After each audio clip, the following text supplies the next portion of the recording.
Who is the narcissist in your life? Who is this narc that you're dealing with, and what do you need to know about them? Let's see.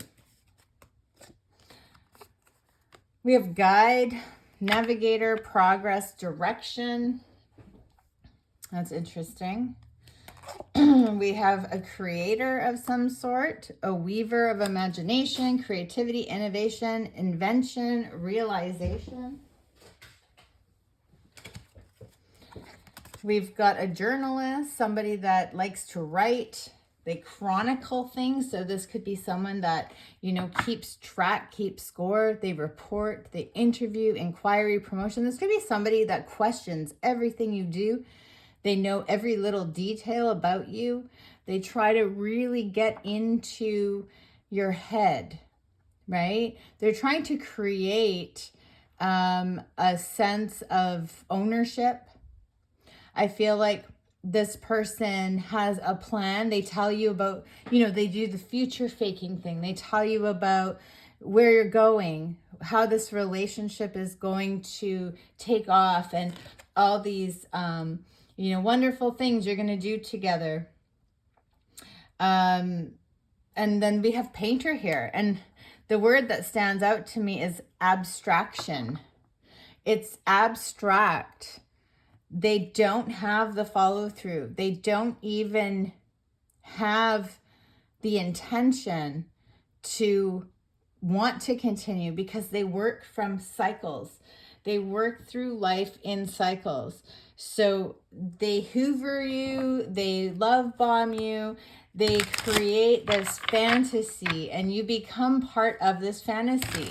The roadmap that he's carrying, you are now in that map, right? You are part of his roadmap. You're part of his blueprint. You're part of, and I say his, it doesn't have to be a him, but you're part of this person's story, part of their fantasy that they're creating in their head. So in the beginning, they're love bombing you. They're showing you the world. They're so interested. They want to know everything about you. They want to create this beautiful life for you, but none of it is real. And eventually we get into legal matters.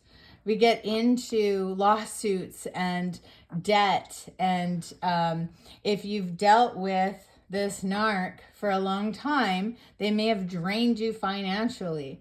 They may have sold you this fantasy only to take all of your money, only to leave you, with nothing or with less than what you had when you met them. This person will take you to court over the smallest thing. This person will, try to penalize you in some way. They want to punish you. Look at this. We have Libra energy now. So we've got the scales with the Libra, with the legal matters, but we also have Libra. There's very superficial energy. This person can seem like they are very balanced and calm, and they don't like chaos, and they don't like drama, and they don't like, anything that isn't nice, but it's not true. Libras can be the cruelest people when they want to be, and they can be revengeful. And so you come up against this narc and they want revenge. They try to destroy your life. This person could be an entrepreneur. Maybe they have started many businesses. Maybe those businesses have failed. Maybe they used your money to create these businesses. There's something about they have an ability to create, but not an ability to sustain the creation without your energy, without you as the light. Like your light, your energy is what makes them attract abundance. We have children here. So this could be someone you have children with, or this could be that they were damaged in childhood. They have a lot of inner child wounding that they have not been able to overcome. They're kind of stuck at a place that they were traumatized. So they are little children inside, right? They're little children. Everything is about them. Everything revolves around them. Every need has to be met from an outside source. They can't self-soothe. Just a lot of real immaturity here. We have telepathy. It is said that narcissists, they seem like they know things they shouldn't know. Like there is a sense of telepathy with them. Like they, it would look like they have some type of spyware or something on you, because they just come up with information that there's no way that they could possibly gain. And it is said that, spiritually, they have, their demons or their entities that are attached to them are feeding them this information, right? So I believe that they do have attachments and that they are, being manipulated by darker forces. We have an energy here of summer. There is something in the summer that is going to happen with this narc. So let's see what else wants to come through. What do you need to know about this person? What is this narc up to? Where are they at?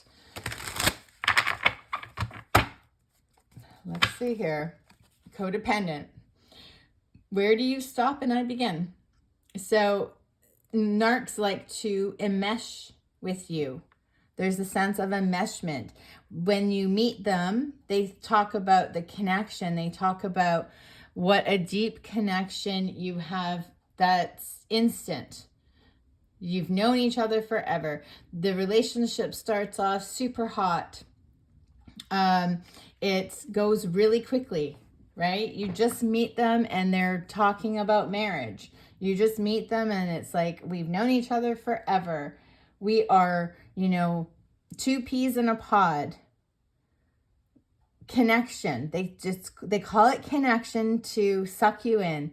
They say, I've never met anyone like you before in my life. You're one of a kind. We're going to do great things together. Anything is possible. And like this person is spying, right? This person is spying. This person is chaining you to them. This person is holding you hostage in some way. And we have fragmented. They are fragmented.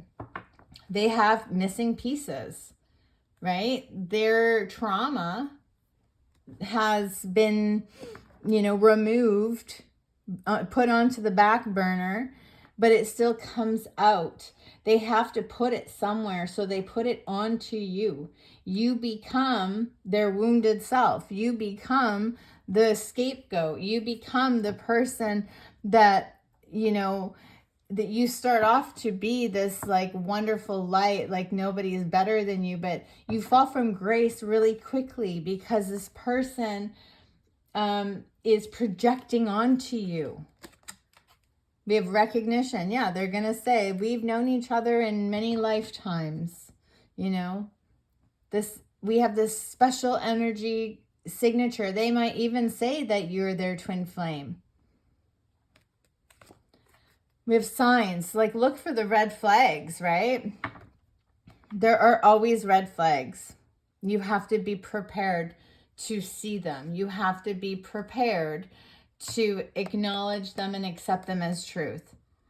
You can't just say with a narc, oh, well, they made a mistake. They didn't mean that.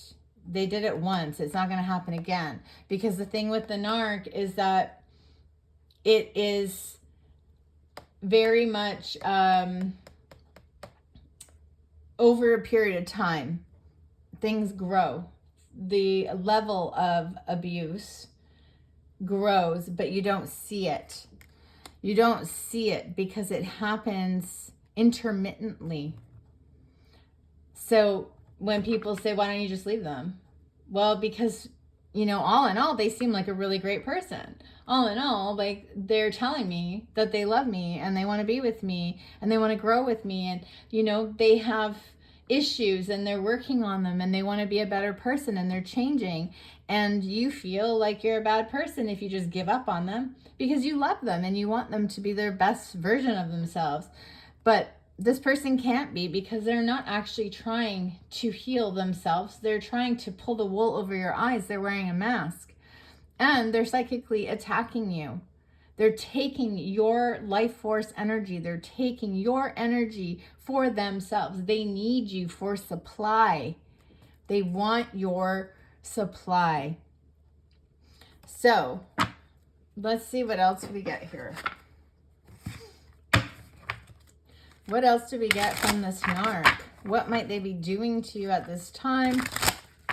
What might the situation be? What is the narc really showing you right now? Storm. There's always conflict. There's always chaos. There's always legal matters. It's always someone else's fault. It's always, you know, someone did me wrong. I'm in the right.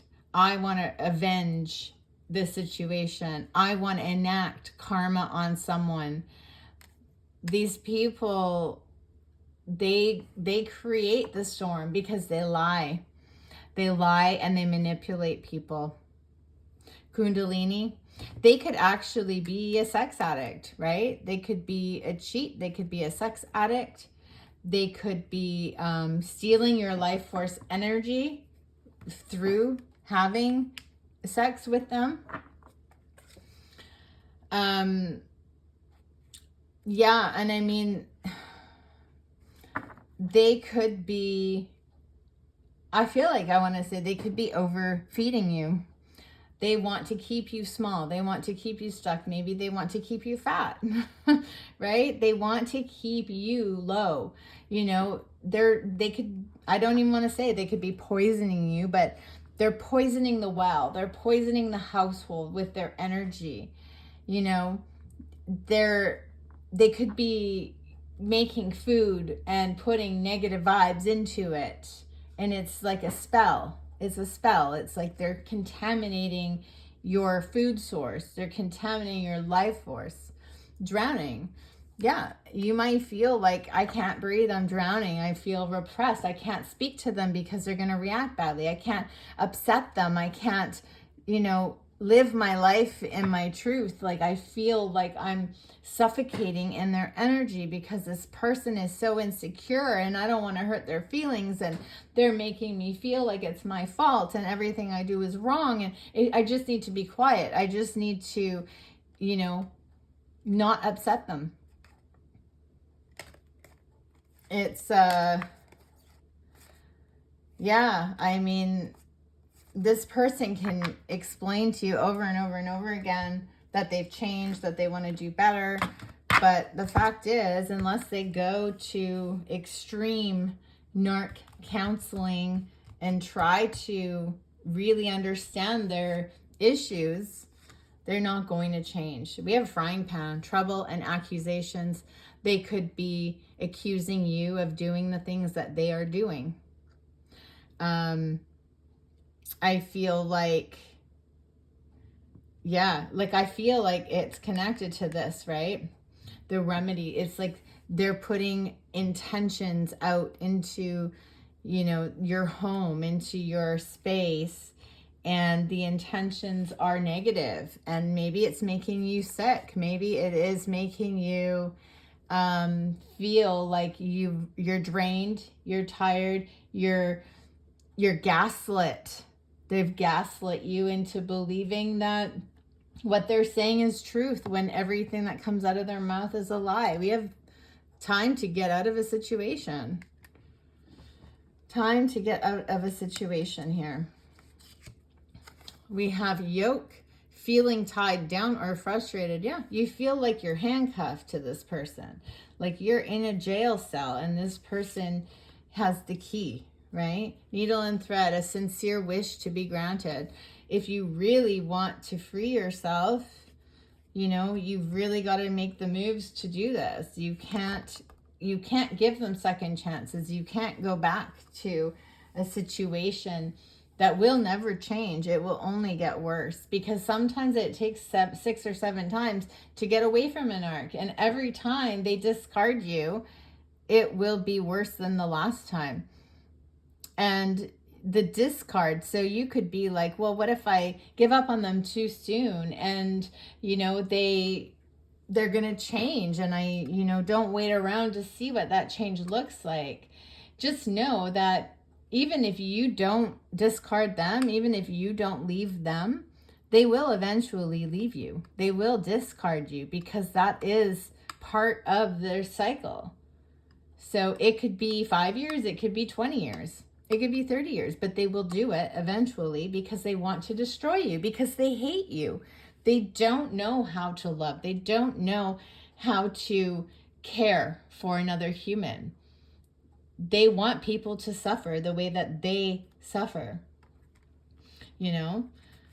We have lighthearted, carefree time. So a sincere wish will be granted. We have a family wishes coming true.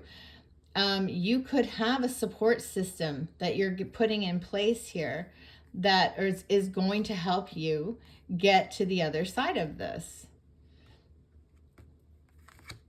We have a rainbow. The most difficult part of a situation is over. So this is something that you may have been dealing with for quite some time, and you're wondering, like, is it ever going to end? Like, how do I finally finish this? And we have happiness here. There's light at the end of the tunnel. Maybe you just needed to know that what you're doing is the right step forward. That, you also have a career path ahead of you. There's something with your career that's going to bring happiness to you. Maybe you just needed to know that this was the right thing for you. Yeah, we have be aware of great pride. This person is going to be very prideful. They're all about ego, right?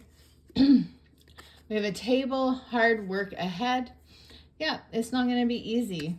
It's going to be difficult for you to start over, to put this person behind you. But again, we have more things with your family, affairs with your family here. What else? We have a cup. You should accept valid criticism. And we have a funnel. Period of frustration, lessons to be learned. It's all going to bring you to a better place in your life. But this narc is, a thorn in your side. This narc has diminished your ability to see your reality for truly what it is. Like, you have been blindsided by this person manipulating you for so long. So let's just get a message for you. Let's get a message for you, the viewer, that is dealing with an narc. The child within, inner mother innocence, gentleness, and tenderness. So this is about self-love. This is about creating sacred space for yourself, healing yourself, holding space for yourself, coming back to the true sense of who you are, viewing yourself as a little child and wanting to protect that. Because if you look at yourself and you see the way this person has treated you, and then you look at a child and you think, I would do anything to protect that child. I would stand in front of anyone that would want to harm them. And you turn that onto yourself and you say, I am that child. I am that person that someone is harming. I need to protect myself. Sacred waters, nourishment, replenishment, health, rest, and self-care. So that's what you're doing. You're going to hold space for yourself, rest, nourish yourself, heal, change the program, get this person's energy off of you. Focus on your health, eat healthy foods, go organic. And there's something with your mother's line. This is something that is generational, that people in your family have dealt with. You aren't the first person to deal with the narc. Maybe your father was a narc. maybe, and your grandfather was a narc. But there are people, I mean, this could be your mother as well. If you are dealing with a mother that is a narcissist, or anyone really, but this is something that is attracting you. You are attracted to the narc. They stand out above everybody else. And you are healing this about yourself. You are questioning why. Why do I want the narc? Why do I pick them? Yes, they pick you, but you pick them. You do. You have the blueprint within you to change the story, to have a second bloom. This is your second chance. It's never too late. It's never too late to attract something different. You don't have to keep doing the same thing again and again. You can move forward. You can have a different life. You can have different relationships. You can change your story. You can change what your needs are, what you expect from other people, what you think love should look like. Let's get some tarot here, just to close up the reading. What does the tarot want you to know, the viewer? What should you know about your path forward? That you can heal from this, that you don't need to let this kill you. You don't need their reciprocity. You don't need their validation. You don't need to have them in your life, because it will never be equal. It will never be what you want it to be. You're letting go of this. You're recovering. You're taking care of yourself. You're healing everything it is that they did to you. And look at, you're single. You're cutting out bullshit. You know, you're not putting yourself in situations where you trust blindly. You want truth and clarity. You want absolution. You aren't going to put up with this anymore. You freeing yourself from the tormented mind games. Yeah, you might be the wounded warrior, but you don't give up. You're a warrior. You're not going to give up. You're going to give love to yourself. It's all about self-love. You're going to use your intuition. You're going to allow yourself to heal. And you know what? You're going to master your emotions, and you're going to attract somebody that is masterful in their emotions, that genuinely is kind and loving and caring and honest. We have two cards here, Scorpio energy. We have the Death and the King of Cups. So you could be dealing with a Scorpio or attracting a Scorpio. There's a transformation and a rebirth here. You have a second chance. You could be a Scorpio, actually. You could have a chance here for that second bloom. This is a renewal of your own life. Yeah, we have at the bottom of the deck, we have restraining order, right? This is like motives, lack integrity, abuse, and divorce. So after a period of abuse and divorce, we have passion and creation. You're going to create something else. And this Empress energy is healing, right? It's in the midst of healing. We're letting go of fear, shame, guilt, and we are learning to rebuild. We are learning self-love. We are looking for a new life, new possibilities to enter. And that Empress energy will, it will shift to the upright when your Queen of Swords energy doesn't feel like they're in protective mode. They don't feel like they have to block themselves from love. There will come a time when you feel you can open again, and you can, learn how to trust and learn how to trust yourself. It's about trusting yourself and knowing that you do not attract the same thing that you did before, because you have changed. It's a beautiful feeling when you realize that you have changed, that you don't have to worry about your, the decision-making process, because you are able to trust in what you absolutely know in your gut. So I'm going to leave this here. I'm going to do some more of these readings because I think it's important. And a lot of people are dealing with the narc. And so here is the first one.